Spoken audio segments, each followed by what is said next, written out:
वेगळे रंग आयुष्याचे भाग 4. मोठ्याने हसत, मिस अमेया, अटी ठेवायला मी कोण वाटलो तुम्हाला?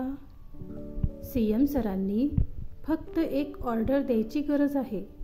त्यासमोर कुणीही असला तरी एक शब्द बोलू शकत नाही आणि तुम्ही अटी ठेवत आहात. खरंच लहान आहेत तुम्ही अजून, जाधव हसत म्हणाले. पण सर, माझं म्हणणं तर ऐकून घ्या. तिचं बोलणं मध्येच तोडत, ठीक आहे, उद्या मंत्रालयात या. सरनाईक साहेबांसोबतच तुमची भेट घालून देतो. ठीक दुपारी 2 वाजता यायचं आणि लक्षात ठेवायचं, CM सरांना भेटणार आहात तुम्ही. त्यांना वेळ चुकवलेली आवडत नाही. जाधव अमूला म्हणाले. ओके सर, मी लक्षात ठेवेन. थँक्यू. दुसऱ्या दिवशी दुपारी अमेया CM सरांना भेटायला जाते. CM ऑफिसमध्ये जाधव तिला सरनाईक साहेबांकडे घेऊन जातात. तिला बाहेर थांबवून ते केबिनच्या आतमध्ये जातात. साहेब, बाहेर अमेया महाजन म्हणून एक मुलगी आली आहे. ती हॅकर आहे. आपल्या रॅपिड फोर्स टीमचा भाग होण्यासाठी यांची निवड झाली आहे, जाधव CM साहेबांना सांगत होते. जाधव, मला माझ्या टीममध्ये स्कूल स्टुडंट नको आहे. याहून चांगलं नाही भेटलं का तुम्हाला कोणी? आणि त्या इथे काय करताय? सरनाईक साहेब म्हणाले. अहो साहेब, त्या बेस्ट आहेत त्यांच्या कामात. तुम्ही स्वतः त्यांना पारखू शकतात आणि त्या कॉलेज स्टुडंट आहेत, स्कूलमध्ये नाही आहे. त्यांना एक वेळा भेटून घ्या प्लीज साहेब, जाधव CM साहेबांना रिक्वेस्ट करत म्हणाले. ओके, बोलवा त्यांना, सरनाईक म्हणाले. जाधव अमेयाला आत बोलवतात. अमेया त्यांची परमिशन घेऊन आतमध्ये येते.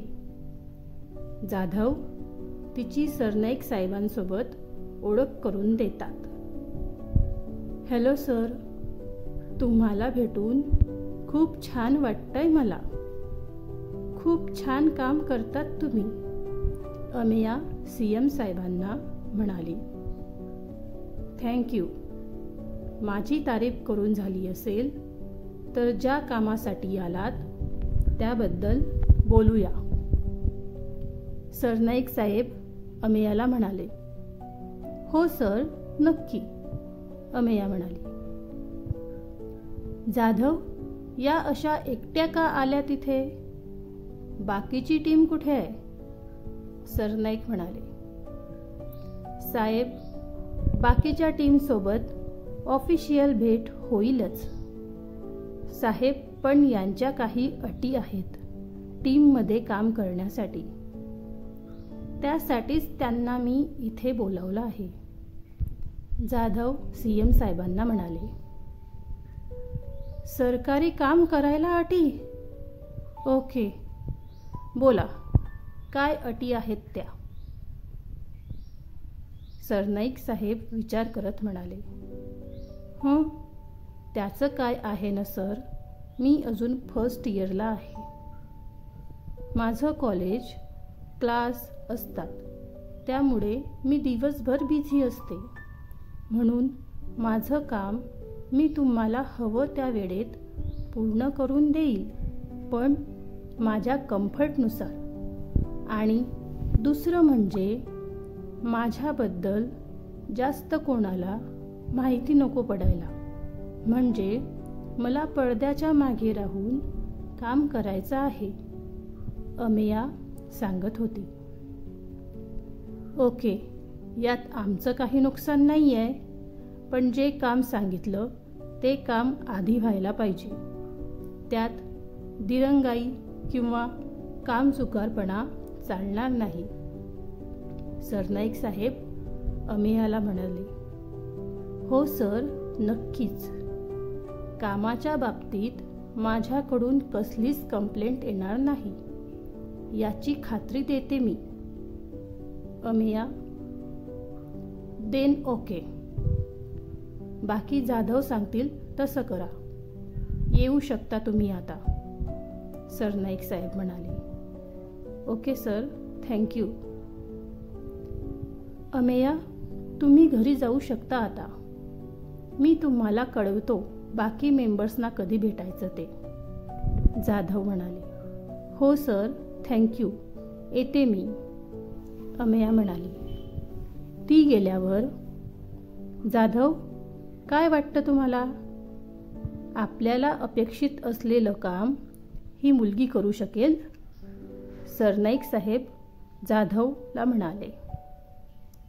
हो साहेब, ती छोटा पॅकेट बडा धमाका आहे. तुम्ही जो विचार केलाय तसंच होईल सर्व, जाधव म्हणालेत. ओके, बघूया, लक्ष ठेवा, सरनाईक म्हणाले. हो साहेब, जाधवांनी सरनाईकांना सांगितलं. मंत्रालयातून बाहेर पडल्यावर अमेया स्टेशनवर जाते. ती तिच्या लोकलची वाट पाहत असते. तोच तिचं लक्ष शेजारच्या बाकावर बसलेल्या आजोबांकडे गेलं. ते आजोबा खूपच गोंधळलेले दिसत होते. सारखं डोक्याला हात लावत होते. पेहरावावरून तर चांगल्या घरातील वाटत होते. अमेयाला त्यांना पाहून वाटलं की काहीतरी प्रॉब्लेम आहे, म्हणून ती त्या आजोबांजवळ गेली आणि त्यांची विचारपूस करू लागली. आजोबा, काय झालं? डोकं दुखतंय का तुमचं? आणि कोण आहे तुमच्या सोबत? आजोबा दमदार आवाजात बोलले. हो ग, थोडं डोकं दुखतंय आणि गरगरल्यासारखं पण वाटतंय. त्यांना पाणी देऊन, हे घ्या, पाणी प्या, बरं वाटेल तुम्हाला, अमेया आजोबांना म्हणाली. आजोबांनी त्या पाण्याच्या बॉटलकडे बघितलं आणि जरा विचार केला. त्यांना तसं बघून, आजोबा, काय झालं? घ्या ना पाणी, अमेया म्हणाली. हो, घेतो. पाणी पिऊन झाल्यावर, बरं वाटतंय ग मुली आता. काय नाव आहे तुझं बेटा? अमेया महाजन नाव आहे माझं. आणि तुमचं नाव काय आहे आजोबा? आणि तुम्ही एकटेच काय करताय इथं? अमेया आजोबांना म्हणाली. माझं नाव आनंद देशमुख. मी नाशिकवरून आलो. ट्रेनने मला दादरला उतरवायचं होतं, पण मी इथे कसं आलो? आणि माझं सामान, मोबाईल, पैसे सर्वच गायब आहे. मला खूपच गुंगी आली होती. इथपर्यंत कसा आलो मला काहीच कळलं नाही. ओ आजोबा, तुमचं सर्व सामान चोरीला गेलं वाटतं. चला आपण कंप्लेंट करूया. नको ग, ते सामान काही आता परत नाही मिळणार. मला माझ्या घरी जायचं आहे. प्लीज बेटा, माझी मदत करशील का? आजोबा अमेयाला म्हणाले. आजोबा, प्लीज काय म्हणताय? माझं कामच आहे ते. नका काळजी करू. मी सोडते तुमच्या घरी तुम्हाला. घरी नको ग, तू फक्त माझ्या नातवाला फोन लावून दे, तो येईल मला घ्यायला. ओके, सांगा मग नंबर, अमेया म्हणाली. आजोबा नंबर आठवू लागले. पण त्यांना काही तो आठवत नव्हता.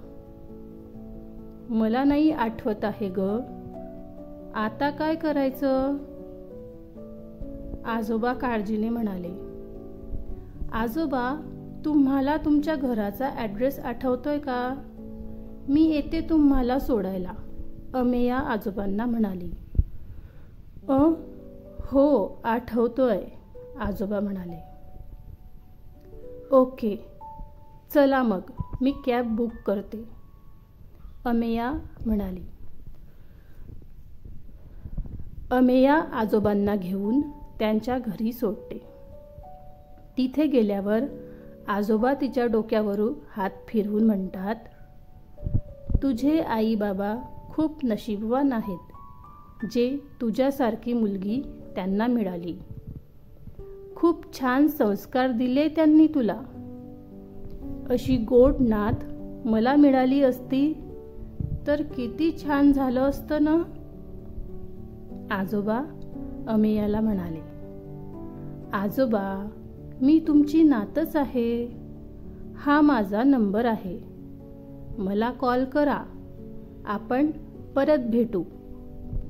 ओके, जा आता तुम्ही घरी. हो, तू पण चल ना घरी. माझ्या घरच्यांना तुला भेटून आनंदच होईल, आजोबा म्हणाले. नको आजोबा आता. आई वाट बघत असेल घरी. उशीर होईल. बाय, काळजी घ्या. येते मी. ठीक आहे बेटा, बाय, आजोबा म्हणाले. आनंद देशमुख यांच्या घरी. बाबा, तुम्ही आता अचानक कसे आलात? म्हणजे कळवलं पण नाही. आणि हा काय अवतार झालाय तुमचा? सामान कुठे आहे तुमचं? अवंतिका आनंद देशमुख यांना म्हणाल्या. सुनबाई, सावकाश जरा. केवढे प्रश्न विचारताय एकाच वेळी. बसू तर द्या जरा मला, आनंद देशमुख म्हणालेत. हो बाबा, या बसा न. रमा, घरकाम करणारी बाई, पाणी आण. बरं बाबा, आता सांगा, तुम्ही न सांगता अचानक कसे आलात? तुम्ही ठीक आहात ना? अवंतिका म्हणाल्या. हो ग, मी छान आहे अगदी. आणि अचानक यायचं म्हणशील तर माझ्या नातवाचा प्रश्न आहे. मला तर यायचंच होतं. महाराजांचं ऐकल्यानंतर माझ्याच्याने राहावलं गेलं नाही, म्हणून तडक निघून आलो, आनंद देशमुख म्हणालेत. हो बाबा, बरं केलंत जे आलात. मला तर काहीच कळत नाहीये. ती मुलगी कुठे शोधणार आपण जी माझ्या मुलाचं आयुष्य वाचवेल, अवंतिका काळजीने म्हणाल्या. मिळेल नक्की. शोधल्याने तर देव पण मिळतो. आपल्याला तर एक मुलगीच शोधायची आहे. बरं, तुमचे यजमान आणि तुमचं शेंडेफळ कुठे आहे? आनंद देशमुख म्हणालेत. ऑफिसला गेलेत ते दोघं पण. येतील जरा वेळाने. तुम्ही फ्रेश होऊन आराम करा तोपर्यंत. तुमचं सामान कुठे आहे? तुम्ही सांगितलं नाही, अवंतिका म्हणाल्या. सामान तर चोरीला गेला. अंगावरचे कपडे तेवढे ठेवलेत चोराने. बाकी सर्व घेऊन गेला, आनंद देशमुख म्हणालेत. अरे बापरे, तुम्हाला तर नाही केलं ना काही? मग घरी कसे आलात तुम्ही? अवंतिका काळजीने म्हणाली.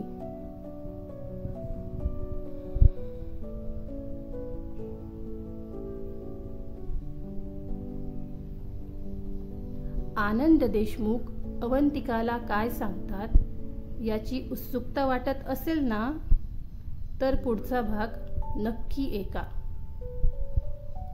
कथा आवडल्यास लाईक करा आणि सबस्क्राईब करायला विसरू नका. धन्यवाद.